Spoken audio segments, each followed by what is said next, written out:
A letter. By Arthur Thomas Quiller-Couch, addressed during the summer term of 1888 by Mr. Algernon Dexter, scholar of College, Oxford, to his cousin, Miss Kitty Tremayne, at Vicarage, Devonshire. After WMP. Dear Kitty, at length the term's ending. I am in for my schools in a week, and the time that at present I'm spending on you should be spent upon Greek, but I'm fairly well read in my Plato, I'm thoroughly read in the eyes, and I've almost forgotten the way to be healthy and wealthy and wise. So, the best of all ways.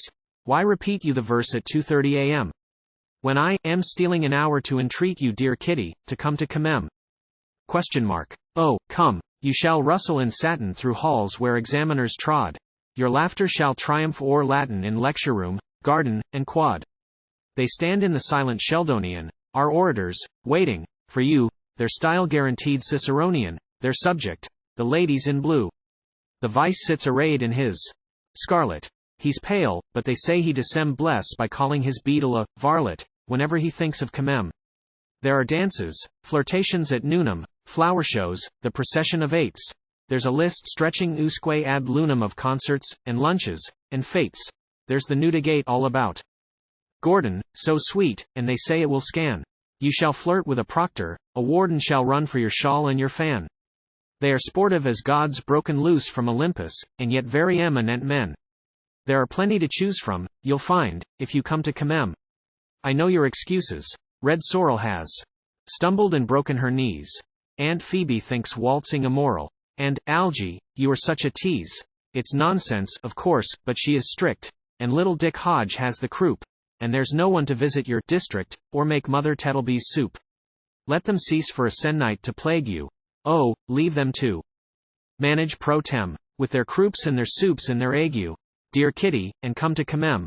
Don't tell me Papa has lumbago, that you haven't a frock fit to wear, that the curate has notions, and may go to lengths if there's nobody there, that the squire has said things to the vicar, and the vicar had words with the squire, that the organist's taken to liquor, and leaves you to manage the choir, for Papa must be cured, and the curate coerced, and your gown is a gem, and the moral is, don't be obdurate, dear Kitty, but come to Commem. My gown? Though, no doubt, sir, you're clever, you'd better leave fashions alone. Do you think that a frock lasts forever? Dear Kitty, I'll grant you have grown, but I thought of my scene with McVitie that night when he trod on your train at the bachelor's ball. 'Twas a pity, you said, but I knew 'twas champagne. And your gown was enough to compel me to fall down and worship its hem, our hems. Wearing? If not, you shall tell me what is, when you come to Commem. Have you thought, since that night, of the grotto?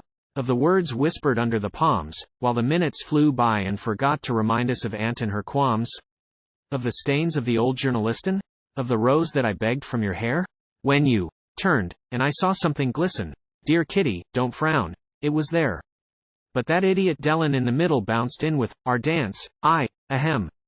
And the rose you may find in my Liddell and Scott when you come to Commem. Then, Kitty, yes, be the answer. We'll dance at the varsity ball, and the morning shall find you a dancer in Christ Church or Trinity Hall. And perhaps, when the elders are yawning and rafters grow pale overhead with the day, there shall come with its dawning some thought of that sentence unsaid. Be it this, be it that. I forget, or, was joking. Whatever the feminine fib, you'll have made me your debtor and come, you will come? To Commem.